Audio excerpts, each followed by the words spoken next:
La vérité interdite de Spinoza sur la résurrection.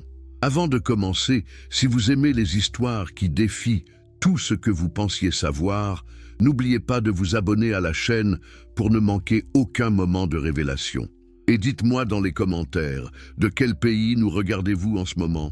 À quelle heure suivez-vous cette vidéo? Si vous êtes sur mobile, un petit pouce levé maintenant aide énormément à faire découvrir cette vérité à plus de personnes. Merci infiniment. Imaginez un homme si dangereux que sa propre communauté l'a maudit avec des mots jamais prononcés auparavant ni après. Un philosophe dont les idées terrifiaient à la fois les rabbins, les prêtres et les pasteurs. Un penseur dont les livres furent brûlés, interdits, cachés pendant des siècles. Pourquoi tant de haine? Pourquoi tant de peur? Parce qu'il osa dire la vérité sur le mensonge le plus puissant jamais raconté à l'humanité. La promesse de la résurrection. Amsterdam, 1656. La lumière filtrait à travers les vitraux de la synagogue portugaise quand les portes se fermèrent derrière Baruch Spinoza pour la dernière fois. Avait-il peur? Tremblait-il devant la sentence qui allait le bannir pour l'éternité?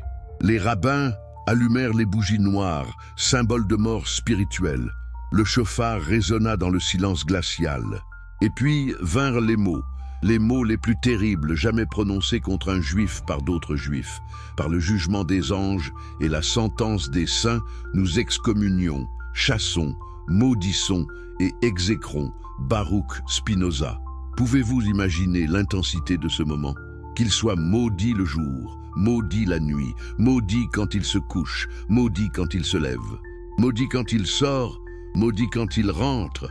La malédiction continuait implacable, féroce, absolue, que personne ne lui parle, ne lui écrive, ne lui rende service, ne reste sous le même toit que lui, ne s'approche à moins de 4 coudées de lui, ne lise aucun document écrit ou composé par lui.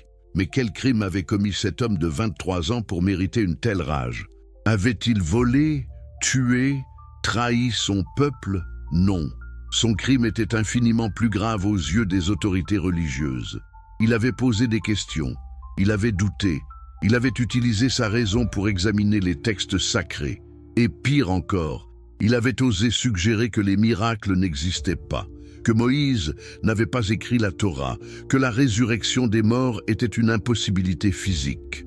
Regardez autour de vous aujourd'hui, combien de personnes acceptent sans questionner ce qu'on leur enseigne depuis l'enfance? Combien ont vraiment examiné les fondements de leurs croyances? Spinoza, lui, ne pouvait pas fermer les yeux. Il ne pouvait pas faire semblant.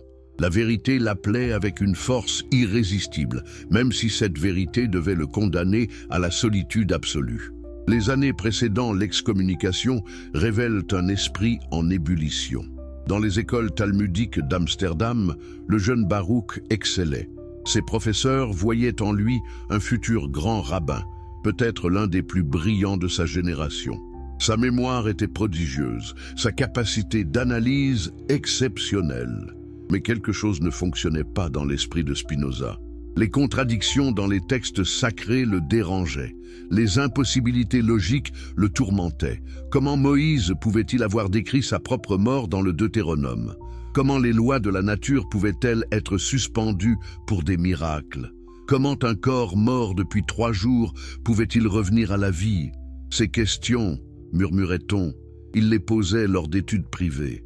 Des amis inquiets rapportèrent ces doutes aux autorités.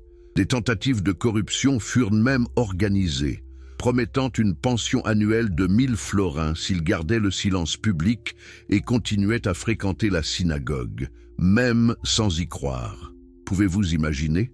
On lui offrait littéralement de l'argent pour mentir, pour faire semblant, pour ne pas troubler l'ordre établi avec sa vérité dangereuse. Mais Spinoza refusa.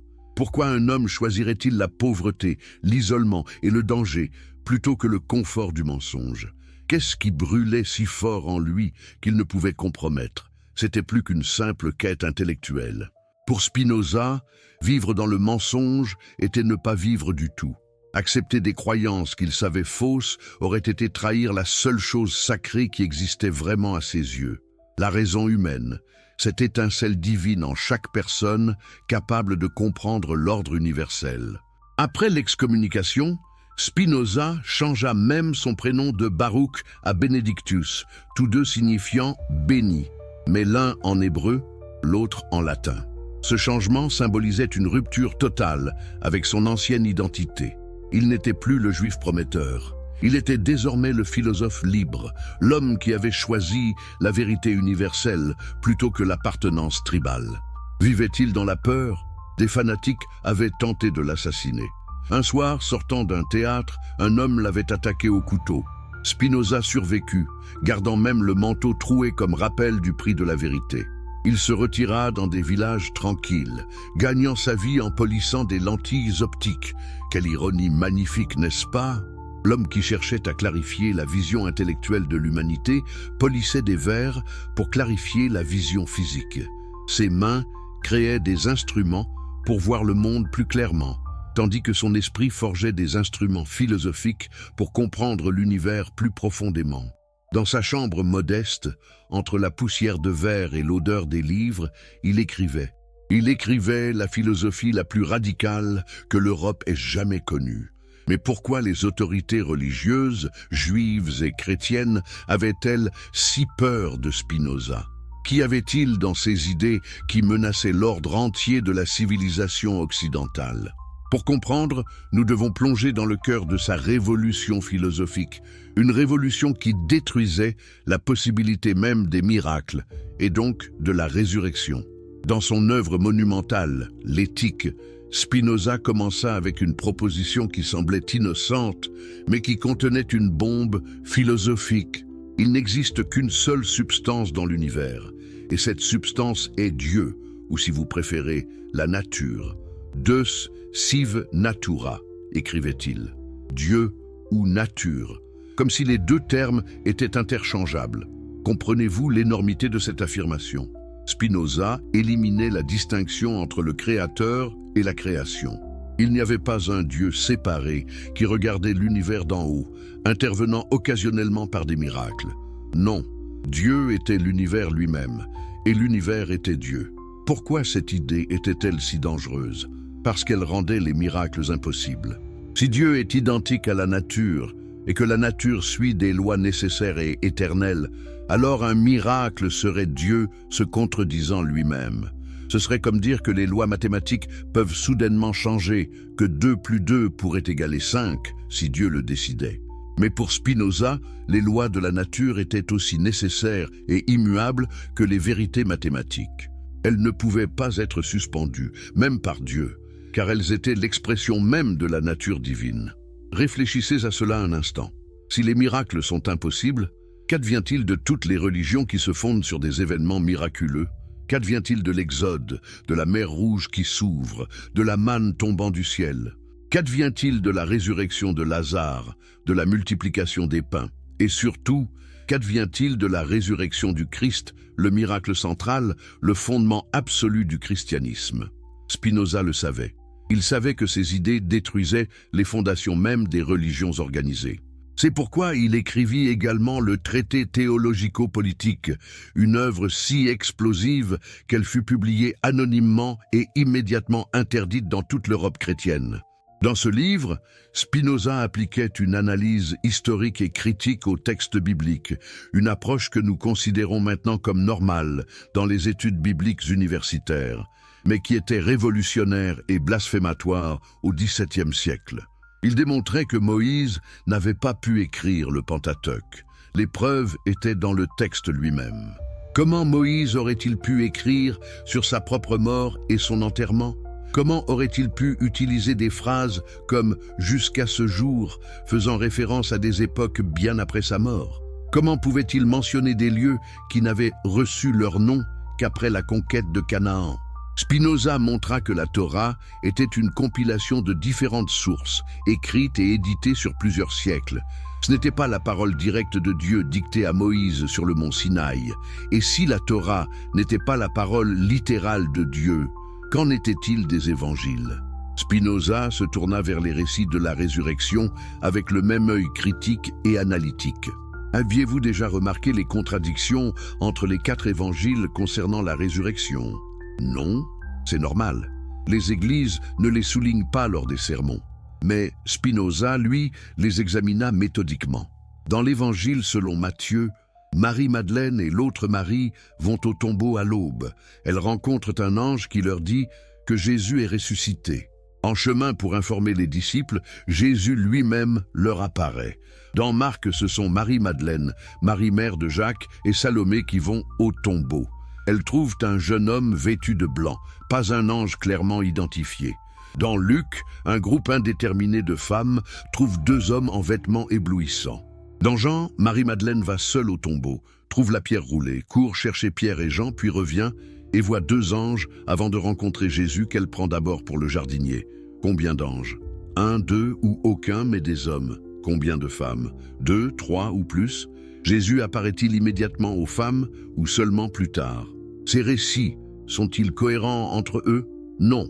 Ils se contredisent sur des détails fondamentaux.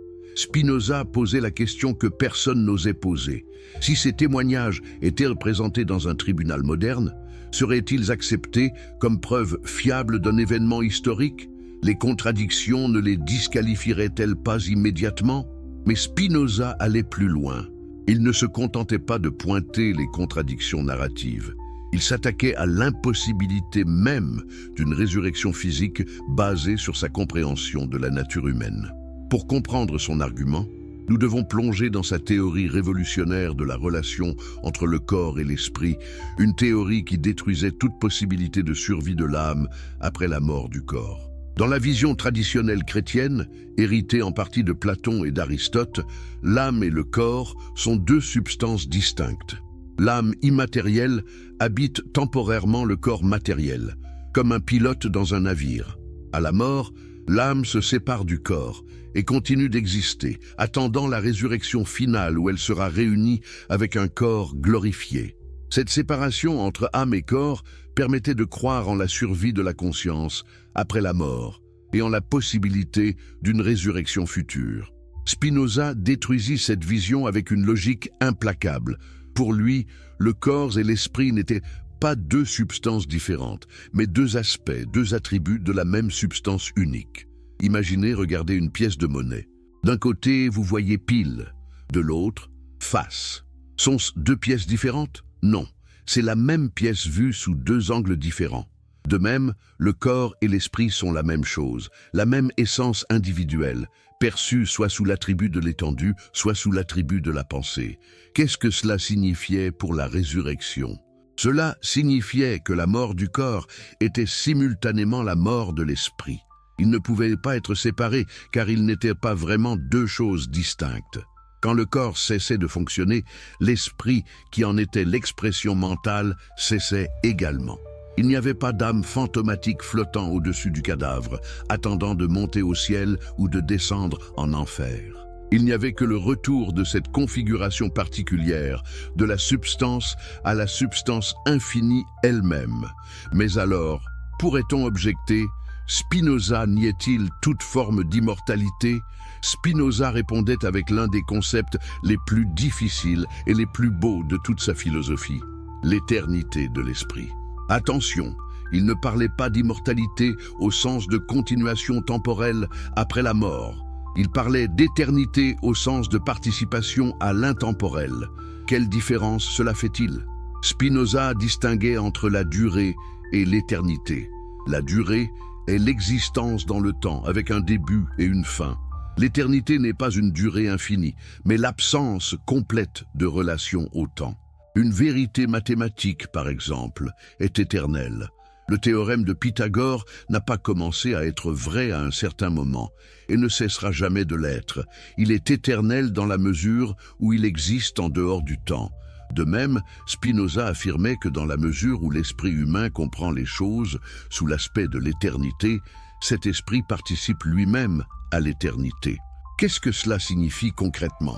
Cela signifie que quand vous comprenez vraiment quelque chose, pas simplement mémoriser des faits, mais vraiment saisir une vérité essentielle, votre esprit se connecte à quelque chose d'éternel. Cette compréhension elle-même est éternelle. Elle ne meurt pas avec votre corps, car elle n'existait jamais dans le temps pour commencer. Pouvez-vous sentir la subtilité de cette idée? Spinoza offrait une forme d'éternité, mais pas celle que promettèrent les religions, pas la survie personnelle de votre ego, de vos souvenirs, de votre identité individuelle dans un paradis céleste, mais plutôt la dissolution de cette individualité dans la compréhension universelle, dans l'union intellectuelle avec le tout. Cette idée était encore plus subversive que la simple négation de l'immortalité, parce qu'elle remplaçait l'espoir facile d'un paradis personnel par quelque chose de plus exigeant, de plus noble, mais aussi infiniment plus difficile à comprendre et à accepter. Les religions promettaient la continuation confortable de votre personnalité pour l'éternité. Spinoza offrait quelque chose de complètement différent, la transcendance de la personnalité à travers la connaissance. Revenons maintenant à la résurrection du Christ. Avec cette compréhension de la philosophie spinoziste, nous pouvons voir pourquoi la résurrection physique était non seulement improbable ou non prouvée, mais littéralement impossible dans le système de Spinoza. Si Dieu est identique à la nature et que la nature suit des lois nécessaires, un cadavre ne peut pas revenir à la vie. Les processus de décomposition cellulaire, la cessation de l'activité neuronale, la désintégration des structures biologiques, tout cela suit des lois causales strictes. Inverser ce processus ne serait pas un miracle, ce serait une violation des lois fondamentales qui constituent Dieu lui-même. De plus, si le corps et l'esprit sont un, alors à la mort, la conscience de Jésus aurait cessé d'exister en tant qu'entité individuelle. Comment pourrait-elle alors revenir 3 jours plus tard ? Ce ne serait pas simplement la réanimation d'un corps, mais la recréation miraculeuse d'une structure mentale qui s'était déjà dissoute. Pour Spinoza, c'était aussi absurde que de prétendre qu'une vague spécifique dans l'océan, une fois dissipée, pourrait être recréée comme exactement la même vague. Mais Spinoza n'était pas simplement un destructeur de croyances, il offrait une alternative. Si la résurrection littérale était impossible, qu'est-ce que les auteurs des évangiles essayaient vraiment de communiquer ? Spinoza suggérait que les récits de résurrection étaient des métaphores, des allégories pour des vérités spirituelles et morales. La résurrection symbolisait le renouveau de l'esprit, la transformation intérieure, le passage de l'ignorance à la connaissance, de la servitude des passions à la liberté de la raison. Le Christ, dans cette interprétation, n'était pas simplement l'homme historique Jésus de Nazareth, mais un symbole, une idée, la représentation de l'esprit humain libéré et éclairé. Quand les évangiles parlaient de résurrection, ils parlaient de cette renaissance spirituelle possible pour tous les humains, pas du retour physique d'un individu à la vie. Cette interprétation permettait de sauver la valeur morale et spirituelle du message chrétien tout en rejetant le miracle physique impossible. Mais les autorités religieuses pouvaient-elles accepter cette interprétation ? Absolument pas. Pourquoi ? Parce que le pouvoir des églises reposait précisément sur le miracle littéral. Si la résurrection du Christ n'était qu'une métaphore, qu'une belle histoire pour enseigner une leçon morale, alors l'Église perdait son autorité unique. Elle ne pouvait plus prétendre être la seule gardienne de la vérité révélée, la seule intermédiaire nécessaire entre l'humanité et le salut. Si la résurrection était symbolique, alors n'importe quel philosophe ou enseignant moral pourrait offrir les mêmes vérités spirituelles sans avoir besoin de l'infrastructure ecclésiastique, sans dîme, sans hiérarchie, sans contrôle. Voilà pourquoi les livres de Spinoza furent interdits. Voilà pourquoi l'Église catholique les plaça immédiatement à l'index Librorum Prohibitorum, la liste des livres que les catholiques n'avaient pas le droit de lire sous peine d'excommunication. Voilà pourquoi les autorités protestantes des Pays-Bas, pourtant relativement tolérants pour l'époque, essayèrent de censurer ces œuvres. Ce n'était pas simplement une question de théologie abstraite, c'était une question de pouvoir, de contrôle, d'argent. La promesse de résurrection et de vie éternelle était, et reste, l'outil de contrôle le plus puissant jamais inventé. Pensez-y. Comment contrôler les masses ? Comment les faire accepter l'injustice, la pauvreté, l'exploitation dans cette vie, en leur promettant une récompense infinie dans la prochaine? Souffrez maintenant, obéissez maintenant, payez vos dîmes maintenant, et vous serez récompensés éternellement après votre mort. C'est le marché ultime, et il fonctionne brillamment, car la marchandise n'a jamais besoin d'être livrée. Personne ne revient se plaindre que le paradis n'existe pas. Spinoza voyait à travers ce stratagème. Il comprenait que la croyance en la résurrection n'était pas simplement une erreur innocente, mais un outil délibéré de manipulation. Dans son traité théologico-politique, il analysait comment les autorités religieuses utilisaient la peur de la mort et l'espoir de l'au-delà pour maintenir les populations dans l'obéissance. Il montrait comment l'ignorance était cultivée délibérément, comment la pensée critique était découragée, comment toute question était étiquetée comme hérésie. N'est-ce pas exactement ce que nous voyons encore aujourd'hui? Combien de personnes ont peur de questionner leurs croyances religieuses, peur même d'y penser sérieusement parce qu'on leur a enseigné que le doute lui-même est un péché? Combien acceptent des doctrines absurdes simplement parce que les remettre en question pourrait signifier perdre leur communauté, leur famille, leur identité? Le système de contrôle que Spinoza dénonçait il y a 350 ans fonctionne toujours avec une efficacité remarquable, mais Spinoza offrait un chemin vers la liberté. Il montrait que nous n'avions pas besoin de la promesse de résurrection pour vivre une vie bonne et significative.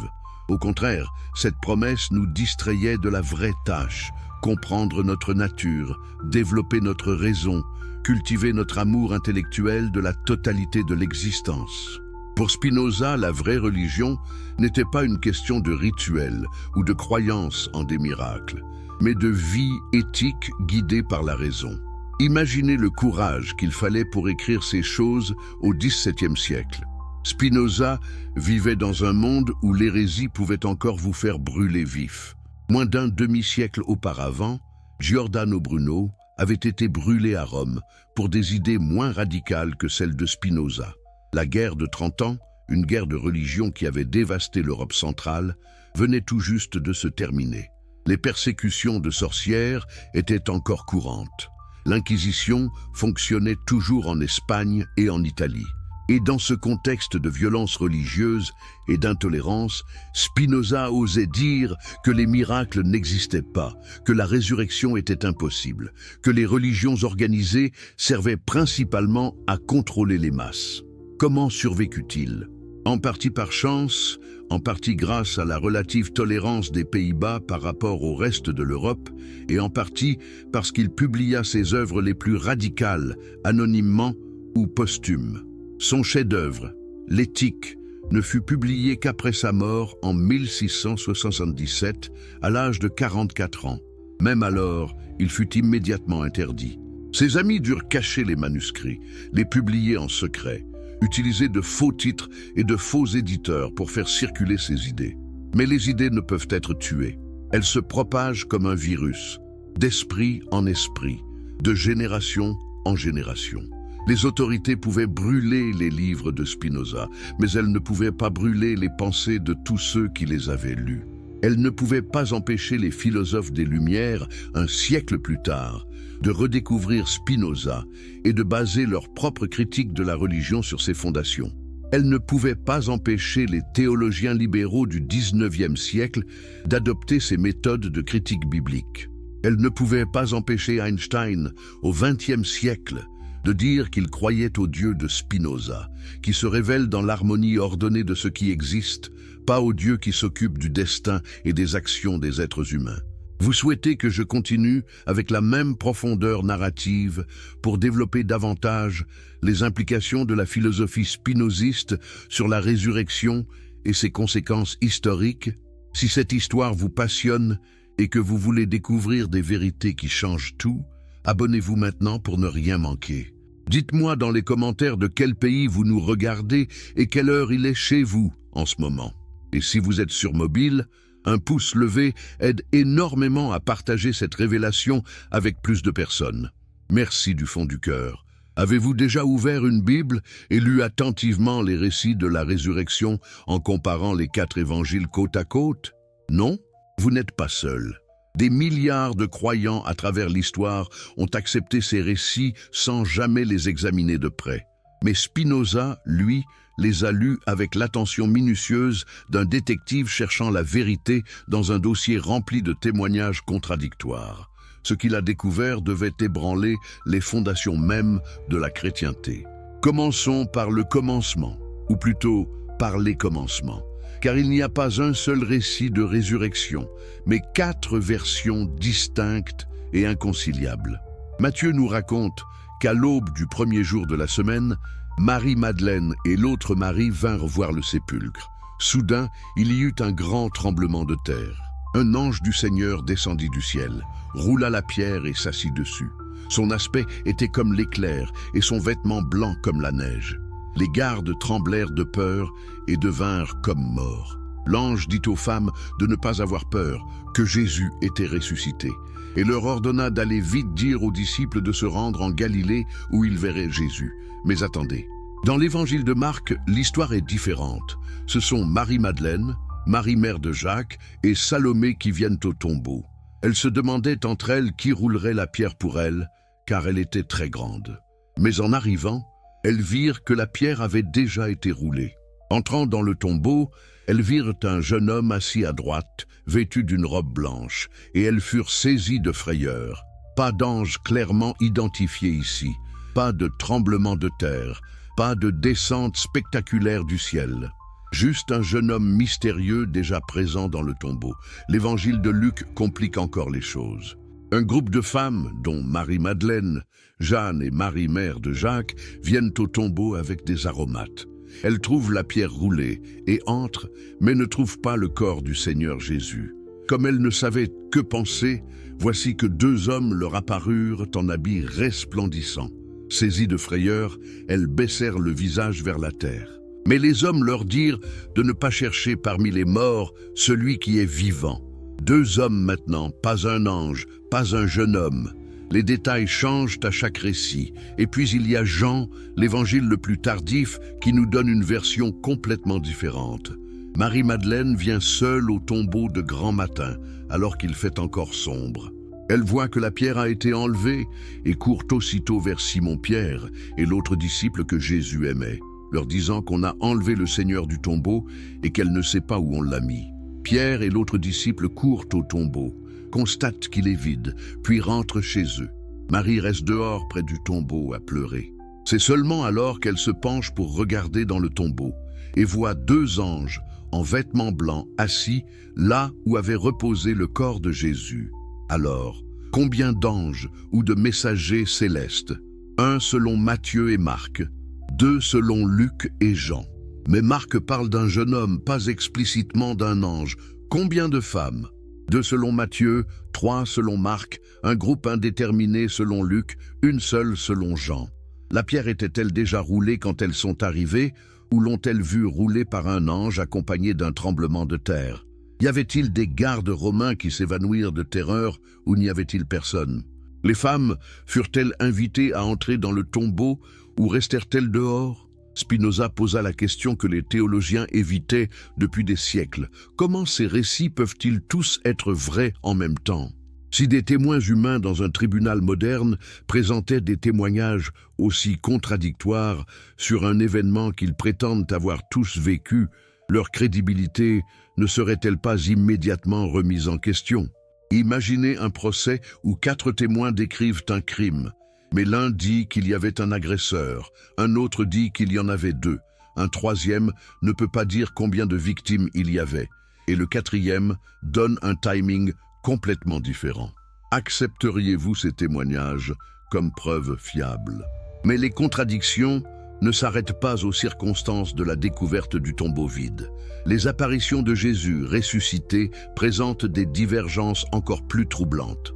Dans Matthieu, Jésus apparaît d'abord aux femmes, alors qu'elles retournent vers les disciples, puis plus tard aux 11 disciples en Galilée sur une montagne. Dans Marc, le récit original se termine brusquement avec les femmes fuyant le tombeau, effrayées et ne disant rien à personne.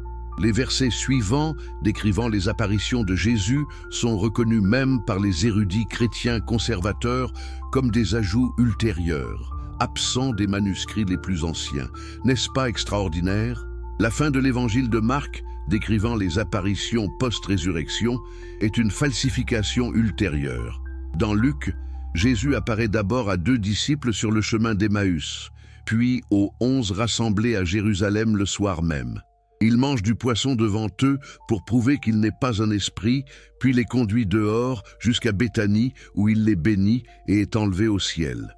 Tout cela se passe apparemment le jour même de la résurrection. Dans Jean, Jésus apparaît d'abord à Marie-Madeleine près du tombeau le matin de la résurrection, puis aux disciples le soir même, Thomas étant absent. Une semaine plus tard, il apparaît à nouveau aux disciples, cette fois avec Thomas présent. Plus tard encore, il apparaît à 7 disciples près de la mer de Tibériade où ils pêchaient. Alors, où Jésus est-il apparu en premier? Aux femmes en chemin vers les disciples selon Matthieu, à Marie-Madeleine seule selon Jean, ou aux 2 disciples d'Emmaüs selon Luc. Les apparitions ont-elles eu lieu en Galilée comme l'affirme Matthieu, ou à Jérusalem et ses environs comme le soutient Luc? Est-ce que Jésus a mangé de la nourriture physique pour prouver sa corporéité comme dans Luc, ou est-ce qu'il a interdit à Marie de le toucher car il n'était pas encore monté vers le Père comme dans Jean? L'ascension a-t-elle eu lieu le jour même de la résurrection comme semble l'indiquer Luc, ou 40 jours plus tard comme l'affirme le livre des Actes écrit par le même auteur? Spinoza ne posait pas ces questions par plaisir sadique de détruire la foi des gens. Il les posait parce que la vérité importait plus que tout. Si les évangiles se contredisent sur les détails fondamentaux de l'événement le plus important de toute l'histoire chrétienne, qu'est-ce que cela nous dit sur leur fiabilité comme document historique? N'est-il pas plus probable que ces récits sont des récits théologiques, des constructions narratives créées par différentes communautés pour exprimer leur foi en la signification spirituelle de Jésus, plutôt que des contes rendus historiques précis d'événements réels? Mais Spinoza alla plus loin dans son analyse. Il examina non seulement les contradictions entre les évangiles, mais aussi les impossibilités internes de chaque récit. Prenez le récit de Matthieu sur les gardes au tombeau.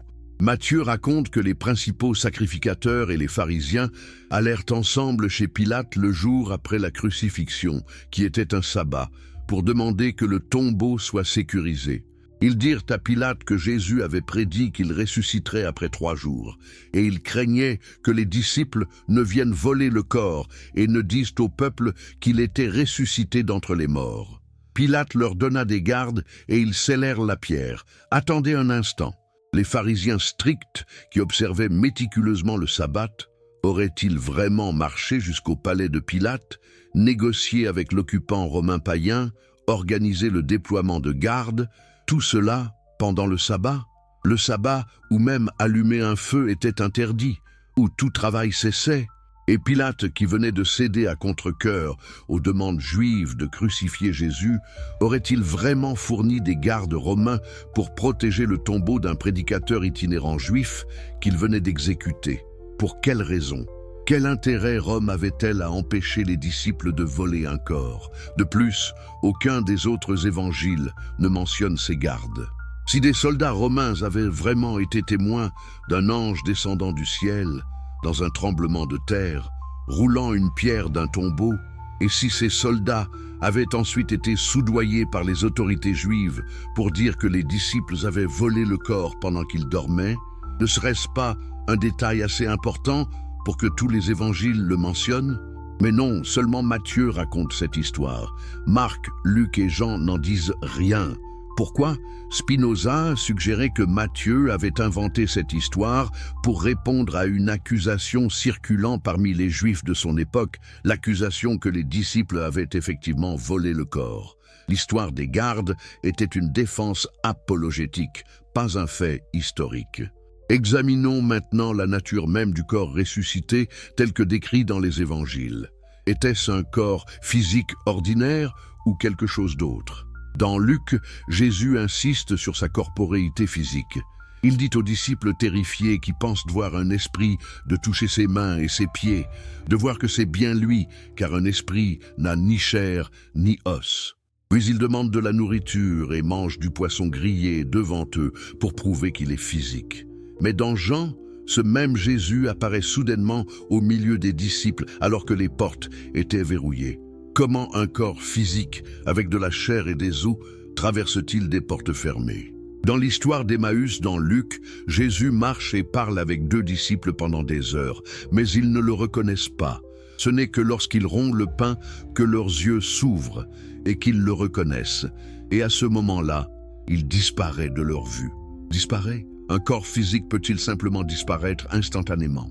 Et si son apparence était si différente que ses propres disciples ne pouvaient pas le reconnaître après avoir passé des heures avec lui, en quoi était-ce encore le même Jésus physique qu'ils avaient connu? Marie-Madeleine, dans l'évangile de Jean, prend Jésus pour le jardinier. Elle parle avec lui sans le reconnaître jusqu'à ce qu'il prononce son nom. Pourquoi ne reconnaîtrait-elle pas immédiatement l'homme qu'elle avait suivi et servi, dont elle avait été témoin de la crucifixion seulement 2 jours auparavant? Son visage avait-il tellement changé? Son corps était-il si transformé qu'il était méconnaissable? Mais alors, comment les disciples pouvaient-ils être sûrs que c'était vraiment lui? Spinoza pointait ces incohérences non pas pour nier qu'il s'était passé quelque chose de significatif dans l'expérience des premiers disciples, mais pour montrer que ce qui s'était passé n'était probablement pas la résurrection physique littérale d'un cadavre. Quelque chose s'était produit dans l'esprit et le cœur des disciples, une transformation spirituelle qu'ils avaient interprétée et exprimée à travers le langage de la résurrection. C'était une expérience réelle, mais une expérience intérieure, pas un événement physique observable qui aurait pu être filmé par une caméra s'il y en avait eu une. Mais pourquoi les autorités religieuses ne pouvaient-elles pas accepter cette interprétation? Pourquoi devaient-elles insister sur la résurrection physique littérale?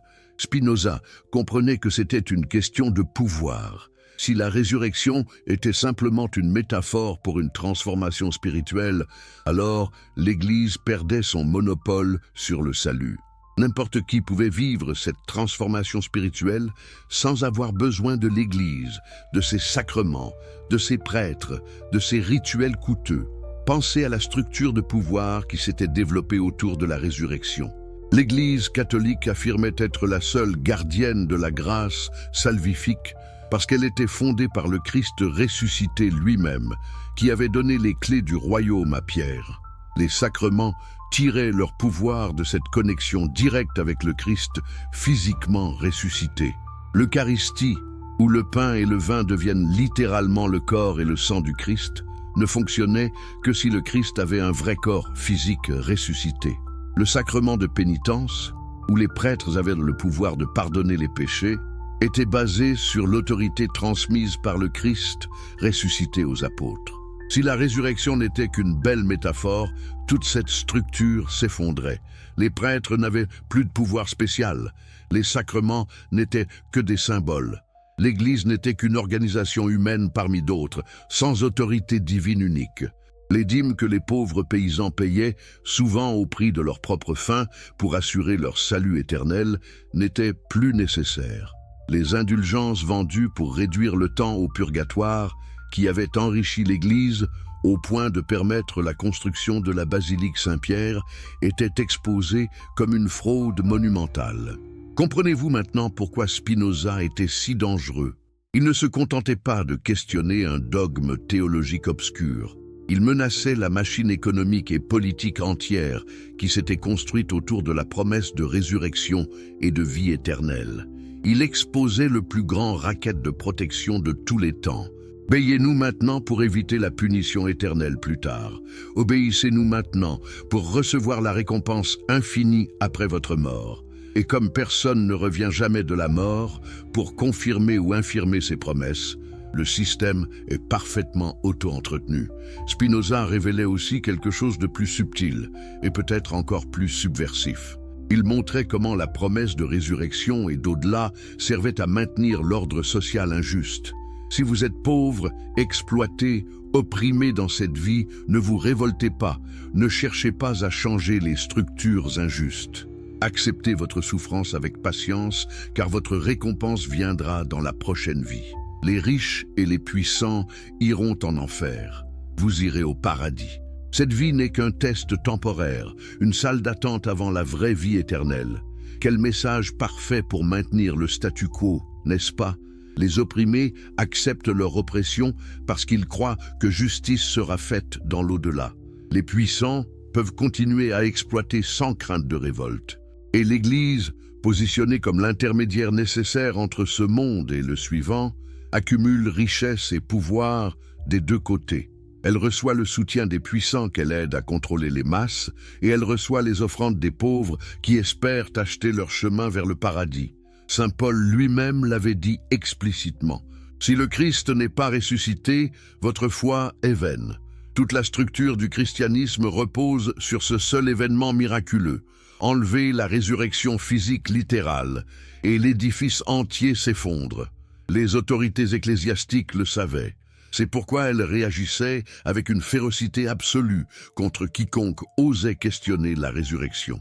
C'est pourquoi les livres de Spinoza furent interdits, brûlés, cachés.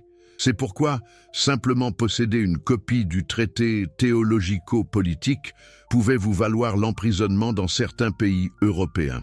Mais réfléchissez à l'ironie ici. L'Église prétendait protéger la vérité de Dieu. Elle prétendait défendre la foi contre l'erreur et l'hérésie. Mais si elle avait vraiment la vérité de son côté, pourquoi avait-elle besoin de la censure, de l'intimidation, de la violence pour défendre ses doctrines? La vérité n'a-t-elle pas la capacité de se défendre elle-même dans un débat ouvert et honnête? Si la résurrection était vraiment un fait historique bien établi, pourquoi ne pas simplement présenter les preuves et laisser les gens juger par eux-mêmes? Au lieu de cela, l'Église utilisait son pouvoir politique pour empêcher les gens de lire des livres qui remettaient en question ses dogmes. Elle menaçait d'excommunication quiconque lisait Spinoza. Elle utilisait l'Inquisition pour traquer et punir ceux qui exprimaient des doutes. Elle brûlait les livres, et parfois aussi leurs auteurs. N'est-ce pas le comportement d'une institution qui sait, au fond, que ses affirmations ne peuvent pas résister à un examen critique? Spinoza comprenait aussi une autre dimension du problème. Les récits de résurrection dans les évangiles ne sont pas des rapports neutres et objectifs. Ils sont des récits chargés de signification théologique, écrits des décennies après les événements qu'ils prétendent décrire par des auteurs qui n'étaient pas des témoins oculaires, pour des communautés qui avaient déjà développé des croyances complexes sur Jésus. Ces textes ne sont pas de l'histoire au sens moderne, où nous essayons de reconstituer ce qui s'est réellement passé. Ce sont des proclamations de foi, des témoignages de croyance, des outils de catéchèse pour convertir et instruire les croyants. Considérez le contexte de leur composition. L'évangile de Marc, généralement considéré comme le plus ancien, fut probablement écrit vers l'année 70, environ 40 ans après la mort de Jésus. Matthieu et Luc furent écrits dans les années 80 ou 90, utilisant Marc comme source, mais ajoutant leurs propres matériaux. Jean fut écrit encore plus tard, peut-être vers l'année 100, soit 70 ans après les événements. 70 ans, c'est 3 générations. Qui parmi nous se souvient avec précision des détails d'événements qui se sont passés il y a 70 ans, surtout des événements dont nous n'avons pas été témoins nous-mêmes, mais dont nous avons seulement entendu parler? Et dans ces décennies, entre la mort de Jésus et la rédaction des évangiles, qu'est-ce qui s'est passé? Les récits ont été transmis oralement, racontés et re-racontés, embellis, modifiés, adaptés aux besoins des différentes communautés. Chaque conteur ajoutait sa propre interprétation, son propre spin théologique. Les histoires évoluaient, se développaient, incorporaient des éléments de prophétie de l'Ancien Testament pour montrer que Jésus accomplissait les Écritures. Ce que nous lisons dans les évangiles n'est pas la vidéo brute des événements, mais le produit final de décennies de développement narratif et théologique. Spinoza était en avance sur son temps en appliquant cette analyse historico-critique aux textes bibliques. Les méthodes qu'il développa ne deviendraient standards dans les études bibliques académiques que 2 siècles plus tard. Aujourd'hui, même les théologiens chrétiens conservateurs dans les séminaires universitaires reconnaissent que les évangiles sont des documents théologiques complexes avec des couches de tradition et de rédaction. Ils reconnaissent les contradictions entre les récits. Ils débattent de ce qui, dans les évangiles, remonte au Jésus historique et de ce qui est création ultérieure de la communauté. Mais ces connaissances académiques restent largement confinées aux universités. Les gens ordinaires dans les bancs des églises, chaque dimanche, n'entendent pas parler de ces questions. On ne leur dit pas que les spécialistes de la Bible passent leur carrière à débattre de quels versets Jésus a réellement prononcés et lesquels lui furent attribués plus tard. On ne leur explique pas comment les évangiles furent composés, écrits et édités sur des décennies. On leur présente les textes comme des comptes rendus historiques simples et directs, comme si Matthieu, Marc, Luc et Jean avaient tous été présents avec des caméras et des enregistreurs. Pourquoi ce fossé entre le savoir académique et ce qui est enseigné au public? Parce que la vérité académique mine l'autorité religieuse. Si les gens comprenaient vraiment comment les textes bibliques furent composés, combien de libertés créatives les auteurs ont prises, combien les récits sont théologiquement construits plutôt qu'historiquement précis, ils ne les verraient plus comme la parole infaillible de Dieu. Ils les verraient comme ce qu'ils sont. Des documents humains, fascinants et importants certes, mais humains, faillibles, contradictoires, le produit de leur temps et de leur culture. Spinoza ne vivait pas à une époque où il pouvait s'appuyer sur des siècles de recherche biblique académique. Il travaillait seul, avec seulement sa raison, sa connaissance de l'hébreu, du grec et du latin, et son courage intellectuel extraordinaire.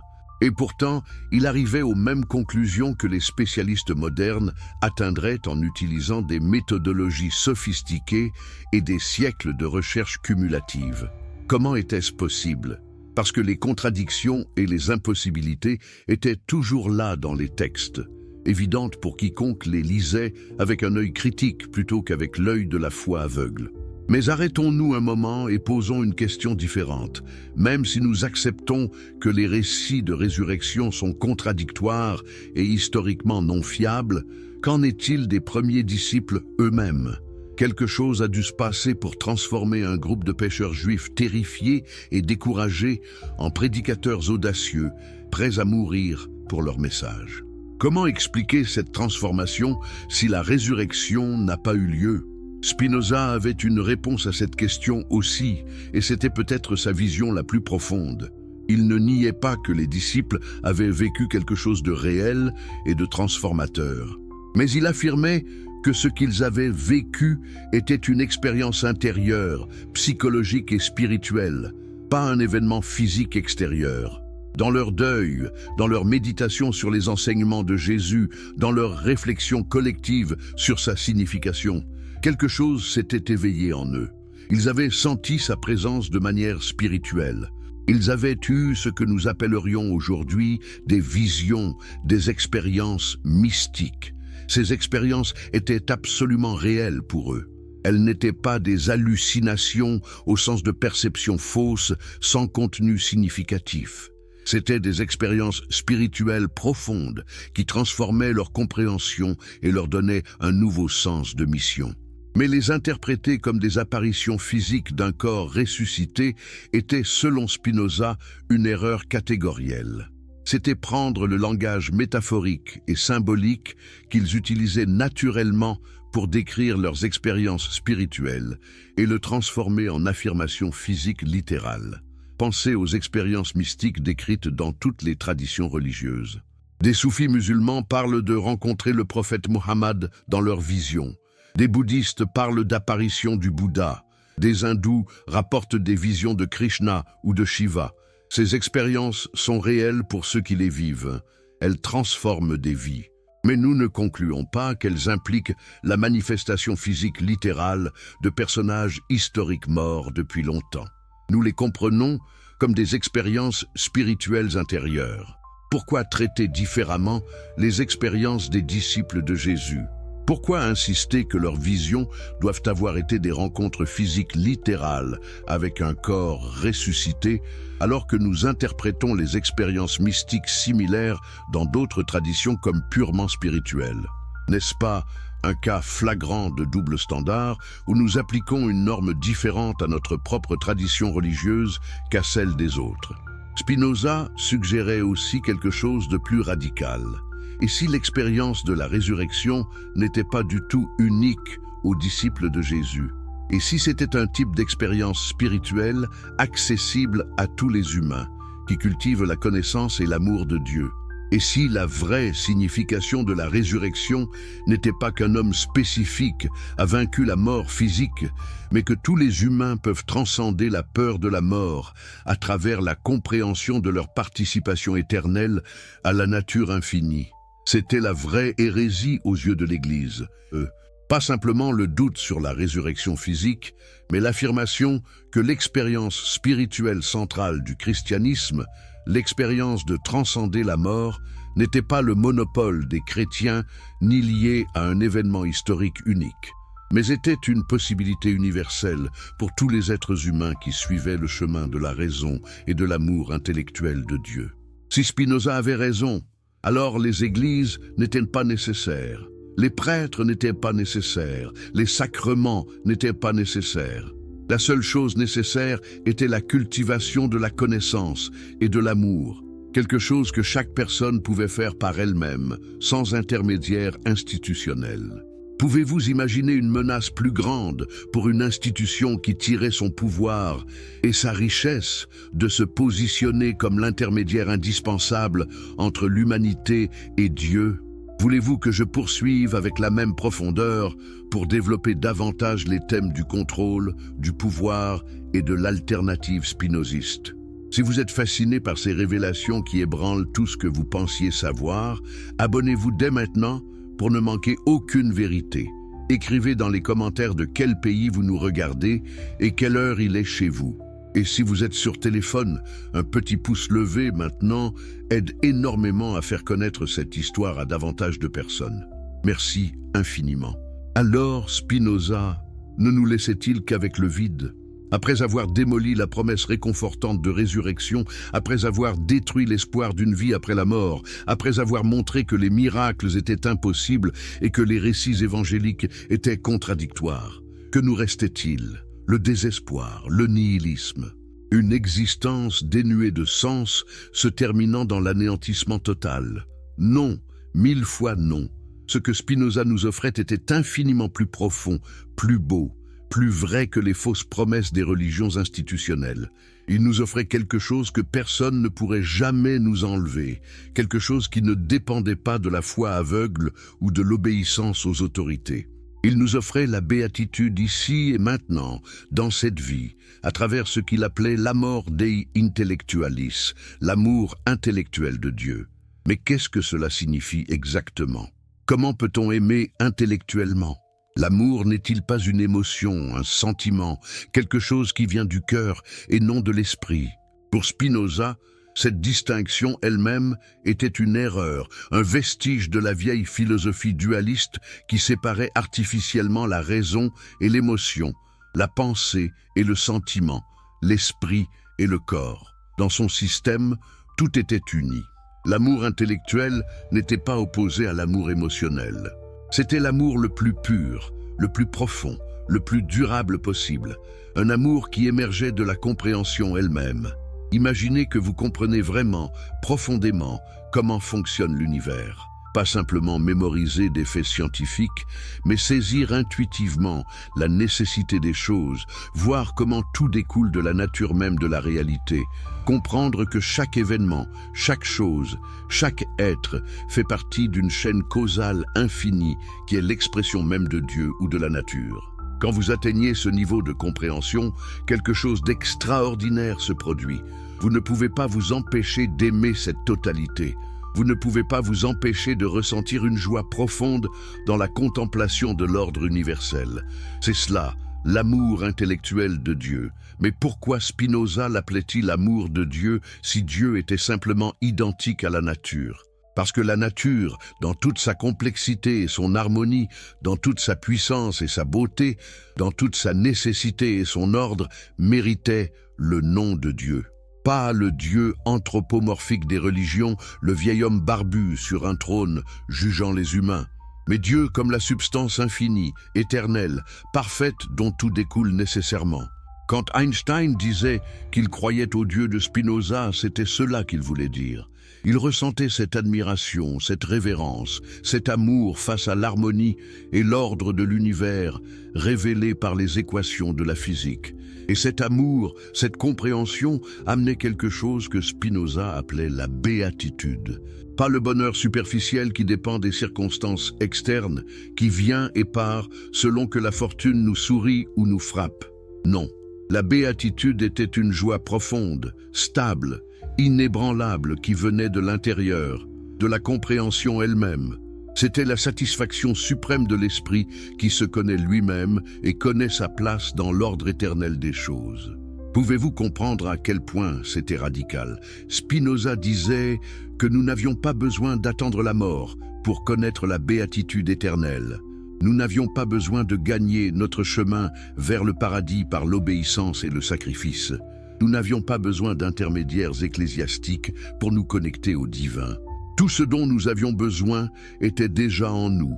La capacité de comprendre, la capacité de connaître, la capacité d'aimer intellectuellement la totalité de l'existence. Cette capacité était notre essence même en tant qu'être rationnel. C'était notre participation directe et immédiate au divin. Mais comment cultivait-on cet amour intellectuel? Comment atteignait-on ce niveau de compréhension? Spinoza décrivait 3 genres de connaissances, 3 niveaux de compréhension progressivement plus profonds.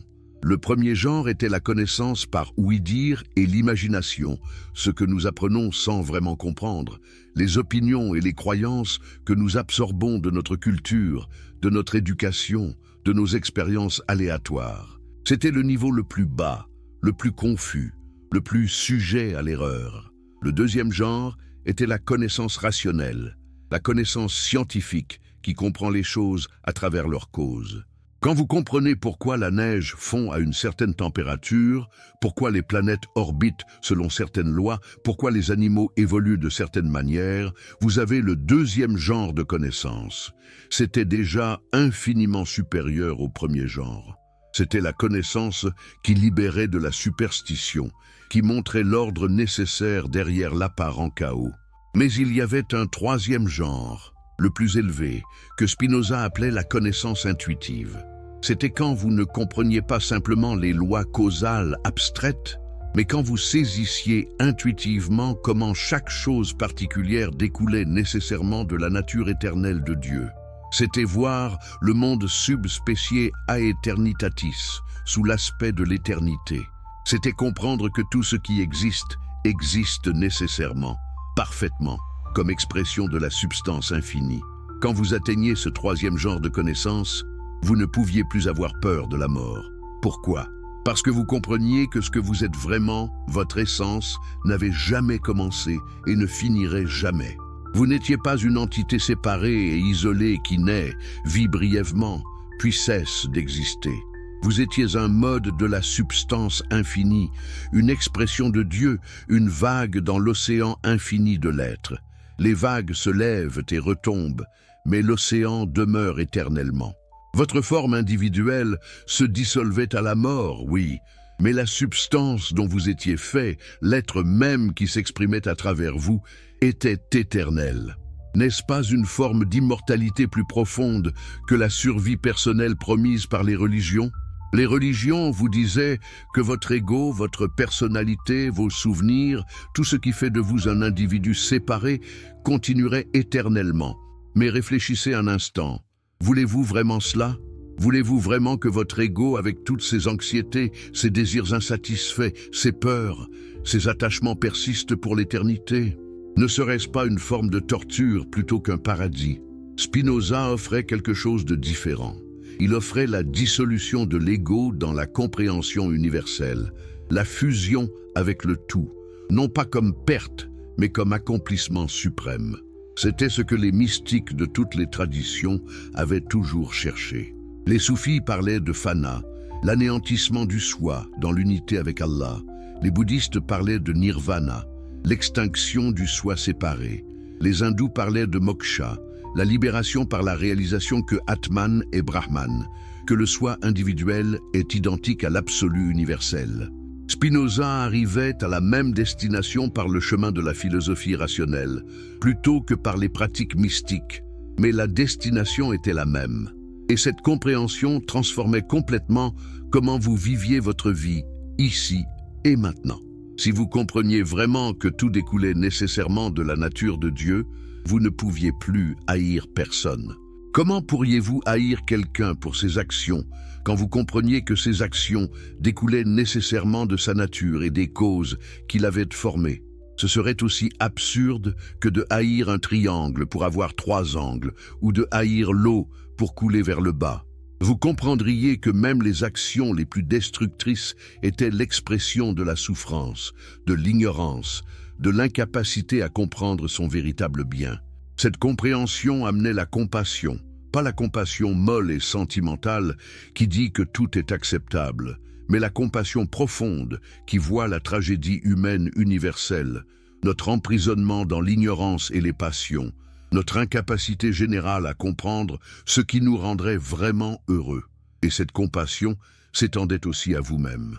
Vous cessiez de vous blâmer obsessivement pour vos échecs, de vous torturer avec la culpabilité, de vous haïr pour vos faiblesses. Vous vous voyez aussi comme partie du flux causal nécessaire de l'univers, faisant de votre mieux avec la compréhension limitée que vous aviez. Mais cela ne menait-il pas au fatalisme, à la passivité, à l'acceptation résignée de tout ce qui arrive? Non, et c'était le paradoxe magnifique au cœur de la philosophie de Spinoza. Comprendre que tout était déterminé ne vous rendait pas passif. Au contraire, cela vous libérait pour agir de la manière la plus efficace possible. Quand vous compreniez les vraies causes des choses, vous pouviez travailler avec elles plutôt que contre elles. Vous cessiez de gaspiller votre énergie dans des regrets inutiles sur le passé ou des anxiétés vaines sur un futur que vous ne pouviez pas contrôler.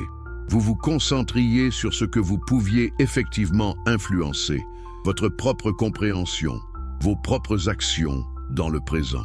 Spinoza faisait une distinction cruciale entre être esclave de vos passions et être libre par la raison. L'esclave était celui qui était ballotté par ses émotions, réagissant impulsivement à chaque stimulus, incapable de contrôler ses désirs et ses peurs. Le libre était celui qui comprenait ses propres émotions, qui voyait leurs causes, qui pouvait donc les modérer par la compréhension. La liberté n'était pas l'absence de causalité, ce qui serait du chaos aléatoire. La liberté était l'action qui découlait de votre propre nature rationnelle plutôt que d'être imposée par des causes externes que vous ne compreniez pas. Et la vie éthique découlait naturellement de cette compréhension. Vous n'aviez pas besoin de la peur de la punition divine ou de l'espoir de la récompense céleste pour vous motiver à agir moralement. Quand vous compreniez vraiment que vous étiez partie d'un tout interconnecté, que votre bien véritable était inséparable du bien des autres, vous ne pouviez pas vouloir nuire aux autres sans vous nuire à vous-même.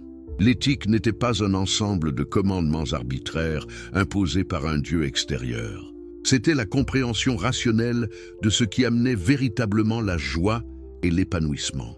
Comparez cette vision avec la moralité religieuse traditionnelle basée sur la récompense et la punition. Dans le système religieux, vous faisiez le bien parce que vous craigniez l'enfer et désiriez le paradis. Mais c'était une forme très basse de motivation. C'était essentiellement de l'égoïsme déguisé en vertu. Vous n'agissiez pas moralement par amour du bien lui-même, mais par calcul de votre intérêt personnel dans l'au-delà. Et qu'arrivait-il si vous cessiez de croire en l'au-delà? Toute votre motivation morale s'effondrait. La moralité de Spinoza, en revanche, était basée sur la compréhension de votre vraie nature et de votre vraie place dans l'univers. Elle ne dépendait pas de croyances invérifiables sur des récompenses et des punitions post-mortem. Elle découlait de la connaissance de ce qui amenait réellement la joie durable versus la souffrance temporaire. Et parce qu'elle était basée sur la compréhension plutôt que sur la peur, elle était beaucoup plus stable, beaucoup plus profonde, beaucoup plus authentique. Mais revenons à la question du pouvoir et du contrôle. Pourquoi les autorités religieuses ont-elles tant résisté à la philosophie de Spinoza? Nous avons déjà vu comment la négation des miracles et de la résurrection minait leur autorité. Mais il y avait quelque chose de plus fondamental. Le système entier de contrôle religieux reposait sur le maintien des gens dans l'ignorance et la peur. Si les gens comprenaient vraiment, s'ils atteignaient le genre de connaissances que Spinoza décrivait, ils n'auraient plus besoin des institutions religieuses. Pensez à l'économie de la religion organisée. Les églises, les synagogues, les mosquées, tous les temples à travers l'histoire ont fonctionné selon le même modèle de base. Ils se positionnaient comme les intermédiaires nécessaires entre l'humanité et Dieu, les seuls capables d'interpréter la volonté divine, les seuls capables d'administrer les sacrements nécessaires au salut. Et pour ces services, ils demandaient des paiements, parfois volontaires sous forme de dons, parfois obligatoires sous forme de dîmes imposées. Dans l'Europe du temps de Spinoza, l'Église catholique était l'une des institutions les plus riches et les plus puissantes du monde. Elle possédait d'immenses étendues de terre, elle collectait des dîmes de tous les chrétiens. Elle vendait des indulgences, des pardons littéralement pour les péchés et la réduction du temps au purgatoire. Le scandale des indulgences avait provoqué la réforme protestante un siècle plus tôt, mais le principe sous-jacent restait le même. L'Église affirmait contrôler l'accès au salut et faisait payer ce service. Mais sur quoi reposait cette affirmation de contrôle? Sur la peur de la mort et la promesse de résurrection. Si vous ne craignez pas la mort parce que vous compreniez que votre essence était déjà éternelle, si vous n'aviez pas besoin de résurrection physique parce que vous participiez déjà à l'éternité par la compréhension, alors l'Église perdait son pouvoir sur vous. Vous n'aviez plus besoin d'acheter des indulgences, de payer des prêtres pour dire des messes pour votre âme, de faire des dons pour construire des cathédrales qui glorifiaient Dieu et intimidaient les fidèles. Et ce n'était pas seulement une question d'argent, c'était aussi une question de pouvoir politique et social. Les institutions religieuses avaient toujours servi à légitimer l'ordre social existant. Les rois régnaient par droit divin. Les nobles possédaient leurs terres par la volonté de Dieu. Les pauvres devaient accepter leurs conditions parce que Dieu avait ordonné la hiérarchie sociale. Et tous devaient obéir aux autorités religieuses qui interprétaient la volonté divine. La philosophie de Spinoza détruisait toute cette structure. Si Dieu était identique à la nature et suivait des lois nécessaires, il ne pouvait pas ordonner arbitrairement que certains hommes règnent sur d'autres. Il n'y avait pas de droit divin des rois, seulement des arrangements de pouvoir humain qui pouvaient et devaient être évalués selon qu'ils servaient ou non le bien commun. Il n'y avait pas de hiérarchie sociale ordonnée par Dieu, seulement des structures sociales créées par les humains qui pouvaient être changées si elles causaient de la souffrance inutile.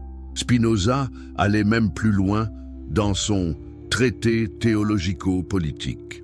Il argumentait pour la séparation de l'Église et de l'État, une idée radicale pour son époque.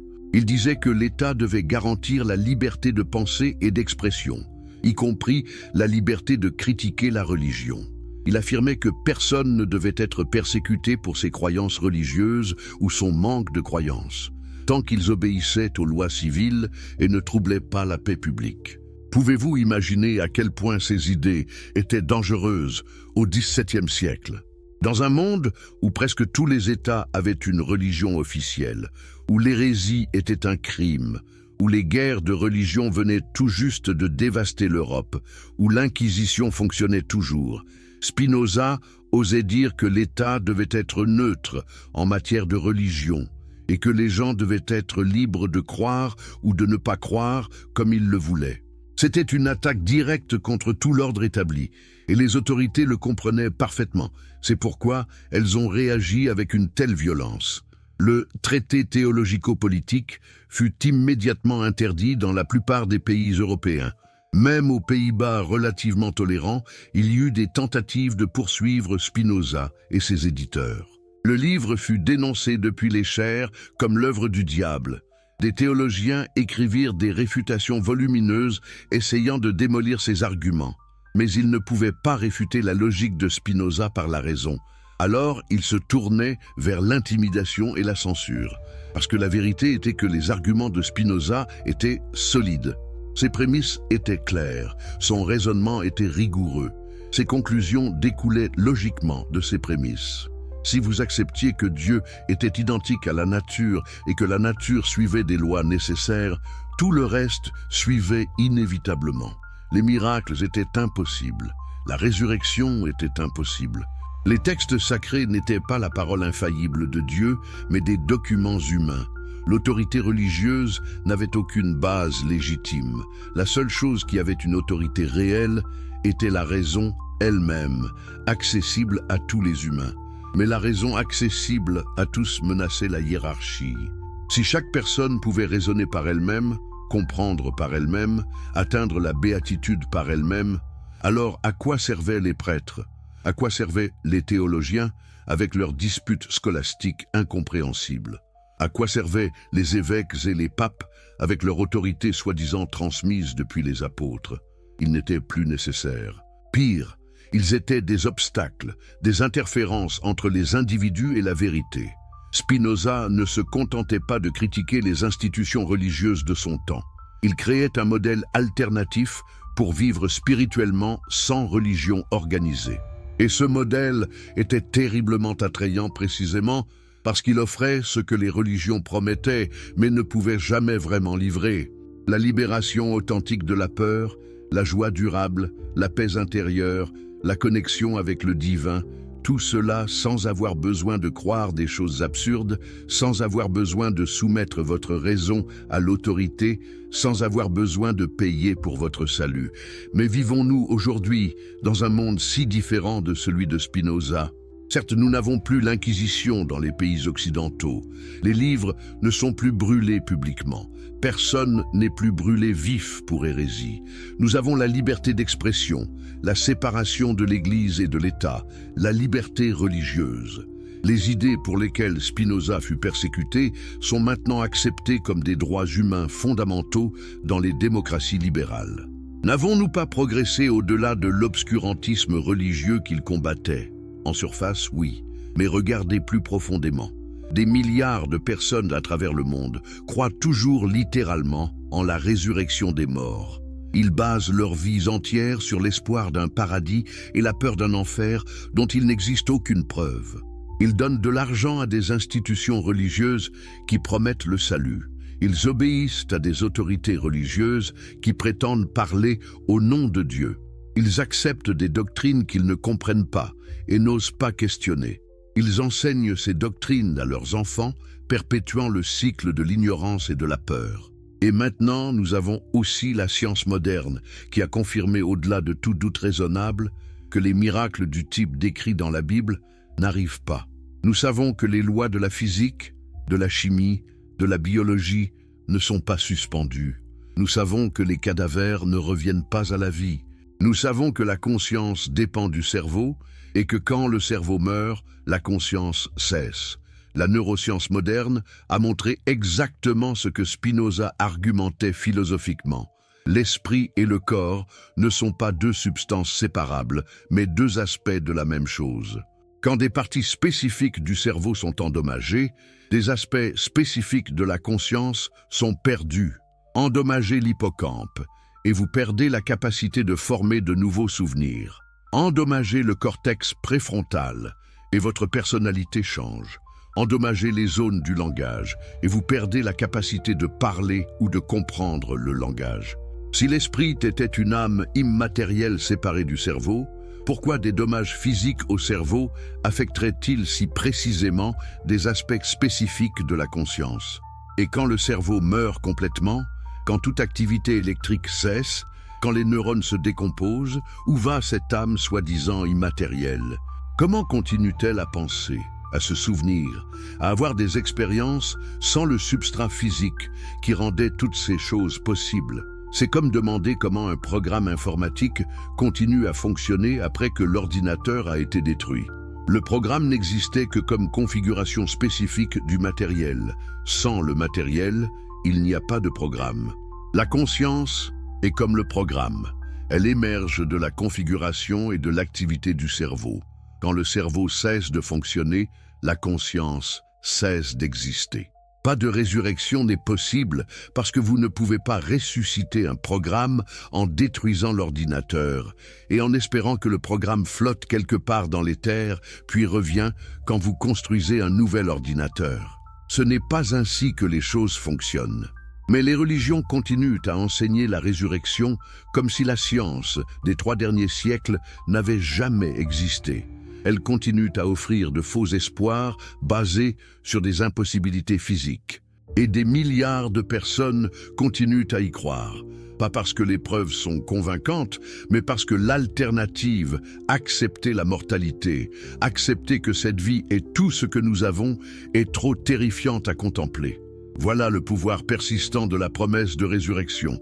Elle exploite notre peur la plus profonde, la peur de cesser d'exister.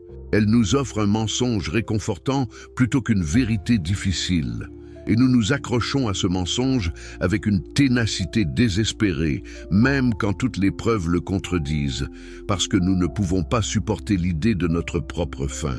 Mais Spinoza nous montrait qu'il y avait une alternative à ce choix entre le mensonge réconfortant et le désespoir nihiliste. Nous n'avions pas besoin de croire en des impossibilités pour trouver du sens et de la joie. Nous n'avions pas besoin de la promesse de continuation personnelle éternelle pour vivre des vies riches et significatives. Nous n'avions pas besoin de nous accrocher à notre ego comme s'il était la chose la plus précieuse au monde. Ce dont nous avions besoin était de comprendre notre vraie nature. Nous étions des vagues dans l'océan infini de l'être. Nous nous levions, nous prenions forme, nous existions brièvement comme entités distinctes, puis nous nous dissolvions à nouveau dans l'océan. Mais l'océan n'allait nulle part. L'être lui-même était éternel. Et dans la mesure où nous comprenions cette vérité, où nous nous identifions avec le tout plutôt qu'avec la partie, où nous aimions intellectuellement la totalité de l'existence, nous participions nous-mêmes à cette éternité. Ce n'était pas la survie de votre personnalité individuelle, c'était quelque chose de plus grand. C'était la dissolution de l'illusion de séparation, la réalisation de votre unité avec tout ce qui existe. Et cette réalisation amenait une paix, une joie, une liberté que la promesse religieuse de paradis personnel ne pourrait jamais fournir. Parce que le paradis promis par les religions était toujours dans le futur, toujours conditionnel, toujours dépendant de votre obéissance et de votre foi. Mais la béatitude de Spinoza était disponible ici et maintenant, pour quiconque cultivait la compréhension. Et c'était le vrai héritage de Spinoza qui persiste aujourd'hui. Pas simplement sa critique des textes bibliques, pas simplement sa démonstration de l'impossibilité des miracles, mais sa vision d'une vie spirituelle profonde basée sur la raison plutôt que sur la foi, sur la compréhension plutôt que sur la soumission, sur l'amour du tout plutôt que sur la peur de la mort. Aujourd'hui, dans notre monde scientifique et séculier, nous avons plus que jamais besoin de cette vision. Parce que beaucoup de gens ont abandonné les religions traditionnelles, ont cessé de croire aux miracles et à la résurrection, mais n'ont rien trouvé pour les remplacer. Ils vivent dans un vide spirituel, oscillant entre le matérialisme superficiel qui dit que seul l'argent et le plaisir comptent, et le désespoir existentiel qui dit que rien n'a vraiment de sens puisque nous allons tous mourir de toute façon. Spinoza offre un chemin entre ces extrêmes. Il montre comment vivre une vie spirituellement riche sans avoir besoin de croyances surnaturelles. Il montre comment trouver du sens et de la joie dans la compréhension de notre place dans l'ordre naturel, plutôt que dans des fantasmes d'échapper à cet ordre. Il montre comment transcender la peur de la mort, non pas en la niant, mais en la comprenant, non pas en s'accrochant à des promesses impossibles de survie, mais en réalisant que ce qui est vraiment précieux en nous n'a jamais été séparé du tout et ne peut donc jamais être perdu. Les idées de Spinoza étaient en avance de plusieurs siècles sur son temps. Les Lumières du XVIIIe siècle reprirent beaucoup de ces thèmes. La séparation de l'Église et de l'État, la liberté de pensée et d'expression, l'égalité fondamentale de tous les humains, la critique rationnelle de l'autorité religieuse, tout cela fut développé par les philosophes des Lumières qui avaient lu Spinoza en secret. La méthode historico-critique de la Bible qu'il pionniérisa devint standard dans les études bibliques académiques au XIXe siècle. Sa vision panthéiste de Dieu comme identique à la nature influença le romantisme et continue d'influencer les penseurs spirituels, mais non religieux aujourd'hui. Mais le cœur de sa philosophie, l'idée que nous pouvons transcender la peur de la mort par la compréhension plutôt que par la croyance en des miracles, reste toujours aussi radical et pertinent qu'il y a 350 ans. Parce que les humains ont toujours peur de mourir. Nous cherchons toujours du réconfort face à notre mortalité. Et les institutions religieuses exploitent toujours cette peur pour maintenir leur pouvoir et leur richesse. Spinoza nous montre qu'il y a une alternative. Nous n'avons pas besoin d'être esclaves de cette peur. Nous n'avons pas besoin d'acheter de faux espoirs auprès d'institutions qui ne peuvent pas livrer ce qu'elles promettent. Nous n'avons pas besoin de soumettre notre raison à l'autorité pour trouver la paix spirituelle. Tout ce dont nous avons besoin, nous l'avons déjà. Notre capacité de comprendre, notre capacité d'aimer intellectuellement l'existence elle-même, notre capacité de voir notre place dans l'ordre éternel, tout cela est déjà en nous. La résurrection promise par les religions n'arrivera jamais parce qu'elle est impossible, mais nous n'en avons pas besoin. Nous n'avons jamais eu besoin de mensonges réconfortants. Ce dont nous avons besoin, c'est du courage de regarder la vérité en face. La vérité de notre nature, la vérité de notre mortalité, la vérité de notre unité avec la totalité de l'existence.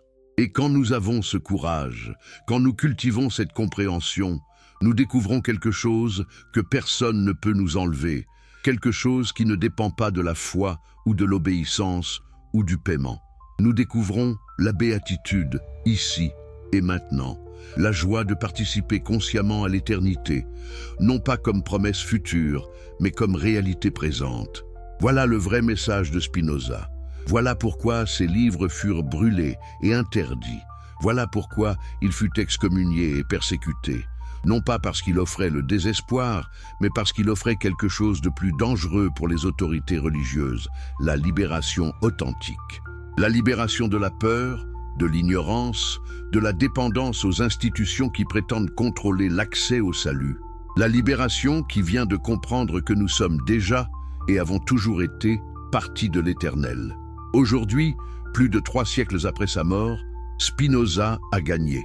Ses idées sur la liberté d'expression, la séparation de l'Église et de l'État, la critique rationnelle de la religion sont maintenant des principes fondamentaux des sociétés démocratiques. Sa méthode historico-critique de la Bible est enseignée dans toutes les universités sérieuses. Sa vision de Dieu comme identique à la nature résonne avec des millions de personnes qui se considèrent spirituelles mais non religieuses. Mais le combat qu'il a mené n'est pas terminé. Tant qu'il y aura des institutions qui exploitent la peur de la mort pour contrôler les gens, tant qu'il y aura des autorités qui exigent la soumission aveugle à leur doctrine, tant qu'il y aura des promesses de résurrection vendues à ceux qui souffrent et cherchent du réconfort, nous aurons besoin du message de Spinoza. Nous aurons besoin de son courage pour dire la vérité face au pouvoir. Nous aurons besoin de sa vision d'une spiritualité basée sur la raison et la compréhension, plutôt que sur la foi aveugle et la peur. La résurrection est un mythe. C'est toujours été un mythe. Mais ce n'est pas une tragédie. C'est une libération. Nous n'avons pas besoin de vivre dans l'attente anxieuse d'une vie après la mort. Nous pouvons vivre pleinement ici et maintenant, comprenant que cette vie n'est pas une répétition pour quelque chose d'autre, mais l'expression même de l'Éternel. Nous pouvons aimer cette vie, cette existence, cet univers avec toute son imperfection et sa beauté, non pas malgré notre mortalité, mais en l'embrassant pleinement. Voilà la vérité que Spinoza voulait partager. Voilà pourquoi il accepta la pauvreté, l'isolement, la persécution. Il savait que cette vérité était plus précieuse que n'importe quel confort, n'importe quelle acceptation sociale, n'importe quelle promesse de paradis. Et 350 ans plus tard, sa vérité demeure. Les institutions qui l'ont persécutée ont perdu leur pouvoir absolu. Les dogmes qu'elle défendait si férocement sont questionnés ouvertement. Mais les idées de Spinoza vivent et se propagent, illuminant les esprits de tous ceux qui ont le courage de les embrasser. La résurrection de Jésus n'a peut-être jamais eu lieu. Mais les idées de Spinoza, elles, sont vraiment immortelles. Pas parce qu'elles violent les lois de la nature, mais parce qu'elles expriment des vérités éternelles sur la nature humaine et notre place dans l'univers. Ces vérités ne peuvent pas être tuées, ne peuvent pas être enterrées, ne peuvent pas être censurées. Elles renaissent dans chaque esprit qui ose penser par lui-même, qui ose questionner les autorités, qui ose chercher la vérité plutôt que le réconfort des mensonges familiers. C'est l'ironie suprême.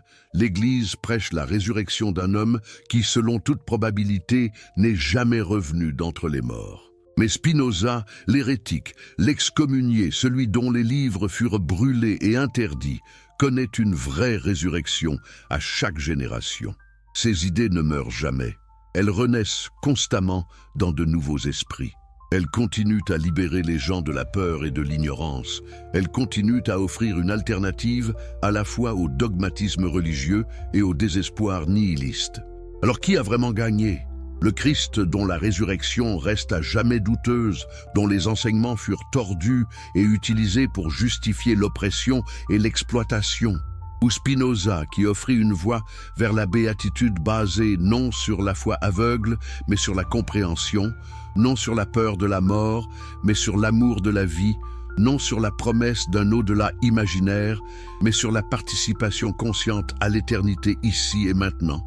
La réponse semble évidente. Spinoza a gagné, la vérité a gagné. Et chaque personne qui lit ses œuvres, qui comprend ses idées, qui embrasse sa vision devient partie de cette victoire.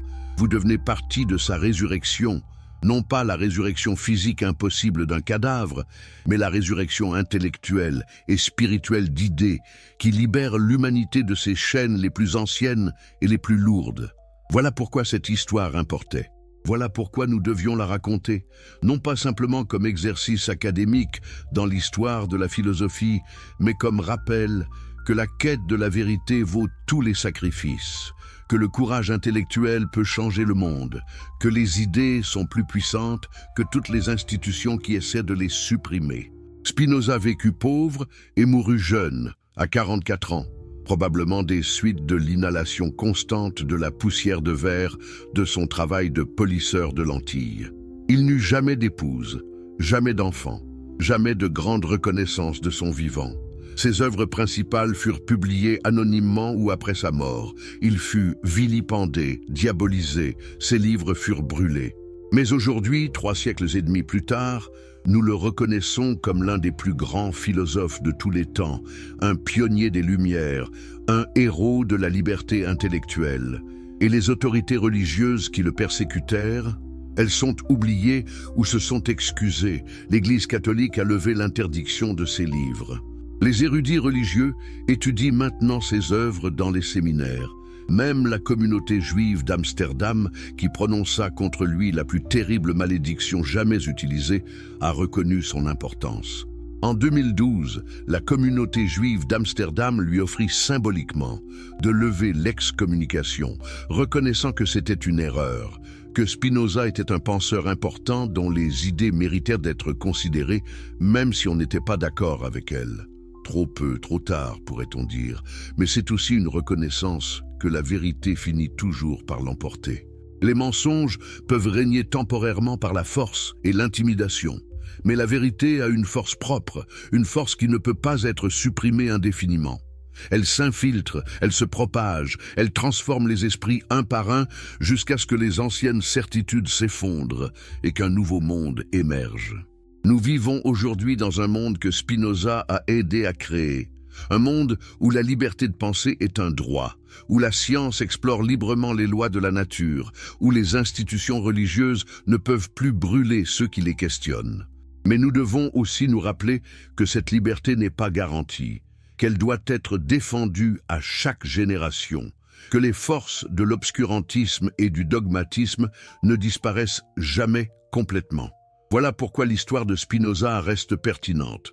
Voilà pourquoi nous devons continuer à la raconter.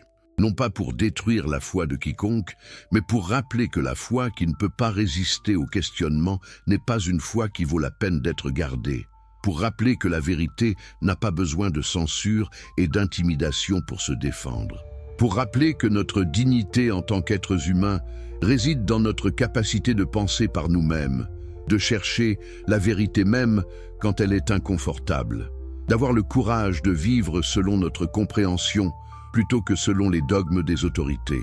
La résurrection physique reste un mythe, une impossibilité, un mensonge réconfortant qui exploite notre peur de la mort. Mais la résurrection intellectuelle et spirituelle que Spinoza offre est réelle et disponible pour tous.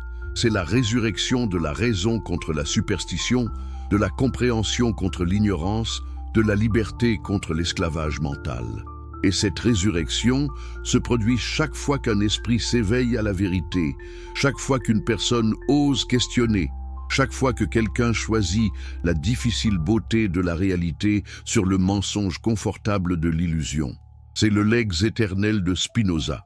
C'est sa vraie victoire sur ceux qui essayèrent de le détruire.